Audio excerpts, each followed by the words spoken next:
میں نے پرائمری میں بھی اچھے نمبر لیے، پوزیشن لی، اور چھٹی جماعت میں، چھٹی میں جب پہنچا تو اس وقت میری ایسی پوزیشن ہو گئی کہ مجھے وظیفہ ملا۔ تو وہ وظیفہ جو ہے اس زمانے میں بہت بڑا وظیفہ تھا، 3600 روپے سالانہ۔ تو اس زمانے میں ایک ایک آنے کو لوگ ترستے تھے، تو یہ مجھے 3600 روپے سالانہ، اور یہ دیا کس نے؟ یہ مجھے آزاد کشمیر کے جو پھر صدر بھی ہوئے، وزیر اعظم بھی ہوئے، جو قائد ملت بھی ہوئے، سردار محمد عبدالقیوم صاحب، یہ مجھے 56 میں وہ ایک نوجوان وزیر تھے، تو اس وقت وہاں آئے تو انہوں نے وہ دیا۔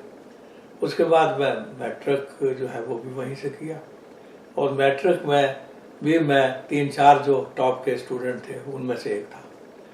تو اس میں میری جو ضلعی پوزیشن تھی وہ تیسری تھی، جو ضلع میں پوزیشن تھی وہ تیسری تھی، اور اسکول میں بھی تیسری پوزیشن تھی، تو باقی 2 پوزیشنیں دوسرے اسکولوں کی تھیں۔ تو اس طریقے سے نمایاں طریقے سے، حالانکہ مجھے گائیڈ کرنے والا کوئی نہیں تھا، مجھے یہ تک نہیں معلوم تھا کہ آگے ڈاکٹر کیسے بنتے ہیں، انجینئر کیسے بنتے ہیں۔ تو میں ڈرائنگ میں، میتھ میں، سائنس میں سائنس کا اسٹوڈنٹ تھا، تو اس میں بڑے اچھے نمبر تھے۔ تو اس کے بعد پھر مجھے پڑھنے کا بڑا شوق تھا، تو وہاں بھی کوشش کی، تھوڑی ملازمت کی، لیکن وہاں بھی اس زمانے میں بھی سفارشیں چلتی تھیں جو ہماری نہیں تھی سفارش، لیکن اللہ تعالیٰ کو کچھ اور منظور تھا۔ تو پھر میٹرک کا جب رزلٹ آ گیا، یہ اکتوبر میں آیا، 60 میں میں نے میٹرک کر لی۔ تو اکتوبر میں جب میٹرک کا رزلٹ آیا تو پھر میرا کراچی کا ایک سبب بن گیا۔ تو اس کے بعد وہ سبب بھی ایسے بنا کہ میرا ایک 2 سال سینئر میرا دوست تھا اسکول میں، بہت ہی گہرا جیسے ہوتے ہیں، تو وہ کراچی آ گیا تھا۔ اس کو کراچی پورٹ ٹرسٹ میں ملازمت بھی مل گئی، اس لیے کہ اس کے سارے رشتہ دار کے پی ٹی میں اور کچھ کال ٹیکس میں تھے۔ تو وہ شادی کے لیے آیا تھا، تو وہ ہمارے گاؤں کا تھا، تو رات بھر اس نے باتیں کی کراچی کی، ایسا شہر ہے، یہ ہے، وہ ہے، راتوں کو جاگتا ہے، یہ ہے، روشنیوں میں شہر ہے، سمندر ہے، فلانا ہے۔ تو مجھے چونکہ میں اس زمانے میں بھی بڑا سوشلائز کرتا تھا اپنے اس چھوٹے سے شہر میں، تو سب لوگوں سے مشورہ بھی کیا تھا کہ مجھے آگے پڑھنا ہے، تو میرے پاس باقی وسائل نہیں ہیں، میں کیا کروں؟ تو انہوں نے مجھے یہی مشورہ دیا تھا کہ اگر آپ نے پڑھنا ہے اور نوکری بھی کرنی ہے، خود ہی پڑھنا ہے، تو پہلا چوائس کراچی کا رکھیں، اور دوسرا اگر وہاں نہیں موقع ملتا تو لاہور کا رکھیں، اور وہاں بھی نہیں ملتا تو پنڈی تو جائیں ہی جائیں۔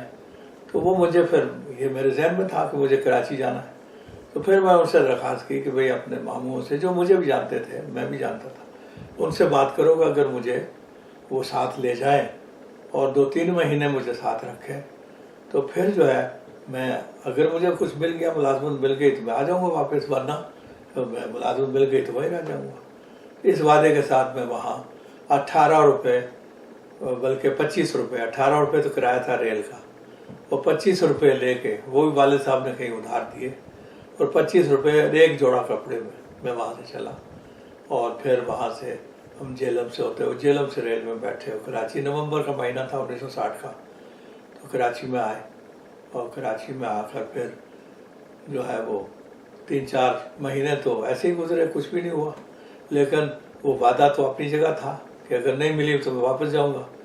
لیکن روزانہ صبح نکلتا تھا، شام کو آتا تھا، کوئی ملازمت، کنڈکٹری کی ملازمت کی کوشش کی، یہ کیا وہ کیا، لیکن 3 مہینے میں کچھ دن باقی تھے کہ مجھے کے پی ٹی میں ہی، جو ٹیلی کلرکی ہوتی ہے، ایک ہوتا ہے جو امپورٹ ایکسپورٹ ہوتا ہے نا، اس میں ایک پارٹی ہوتی ہے جو کے پی ٹی کے لوگ ہوتے ہیں، اور ایک پارٹی پرائیویٹ ہوتے ہیں جو کلیئرنگ ایجنٹس کی، تو ان میں ایک جگہ مجھے مل گئی، تو پھر وہاں جو ہے مجھے ہو گیا، تو وہ اب میں نے کہا جی یہ مجھے مل گیا ہے، تو اب میں جو ہے، تو میں نے پھر، انہوں نے 3 مہینے تو مجھے اپنے پاس رکھا، جب مجھے تھوڑا سا کچھ مل گیا، یہ دہاڑی پر تھا، ہر ڈیلی ویجز تھا، کبھی ملتی تھی کبھی نہیں، 5 روپے دن کے اور 5 روپے 13 آنے رات کے، تو اس پر مجھے یہ مل گیا، تو کبھی مہینے میں 4 دن لگے، 5 دن لگے، 6 دن لگے، تو اس طریقے سے میرا تھوڑی سی آمدنی شروع ہو گئی، یہ وہ ہو گیا، تو پھر میں وہاں ان سے، انہوں نے میرا انتظام دوسری جگہ کر دیا،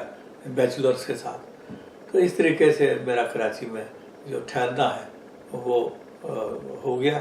اور اس کے بعد پھر میں KPT کے اندر بعد میں انہیں کے ایک بندے نے جو ٹریفک مینیجر تھا بڑا افسر, اس کے یہاں وہ پٹے دار تھا. پٹے دار مثلا جیسے اسسٹنٹ ہوتا ہے, اس نے جا کر پیش کیا کہ میرا بھائی ہے. اس کو پھر مجھے کراچی پورٹ ٹرسٹ میں نوکری ملی جو اس کی تھی ٹریفک کنٹرول کی, اور یہ وہ وہاں چیکر بھی کہتے ہیں اس کو, اور ٹیلی کلرک زیادہ تر. تو وہ ملی, وہ بھی کچوں میں تھا, مطلب وہ بھی ایسے ہی تھا کہ کبھی جتنے دن لگ جائیں آپ میں. تو اس میں پھر ان کا ایک امتحان ہوتا تھا کچھ عرصے کے بعد. تو وہ امتحان پھر ہوا, اس میں 400 لوگ تھے, تو اس میں نے ٹاپ کر لیا. تو پھر میں وہاں پرماننٹ ملازمت ہو گئی. یہ بات ہے 62 کی, یعنی 61 میں ہو گیا کسی مہینے میں, اور پھر کچھ مہینے گزار کے پھر گئے. تو یہ KPT میں پھر میری ملازمت ہوئی. تو اس کے بعد پھر تعلیم کا سلسلہ میں نے پڑھنا لکھنا جو ہے وہ جاری رکھا. تو اب وہ یہ تھا کہ اب نوکری کے ساتھ پڑھنا مشکل تھا, یعنی یہ میں نے سوچا لیکن پڑھنا ہے. تو اس زمانے میں ایک چیز تھی وایا بٹھنڈا, آپ نے نام سنا ہوگا. وایا بٹھنڈا یہ تھا کہ اگر آپ 3 فاضلوں میں سے ایک فاضل کر لیں, یعنی اردو فاضل, فارسی فاضل اور عربی فاضل, تو یہ اچھا خاصا بڑا امتحان تھا.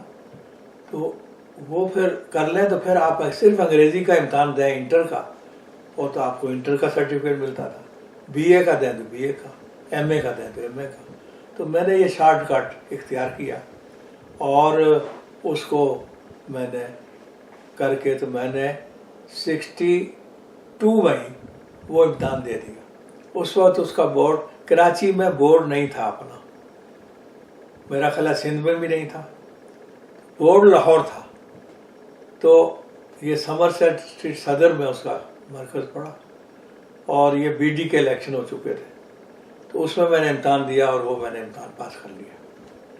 اب میرے پاس یہ تو ڈگری آ گئی, لیکن مجھے بڑا برا محسوس ہوتا تھا کہ یہ جو وایا بٹھنڈا ہے یہ ایک آسان شارٹ کٹ ہے.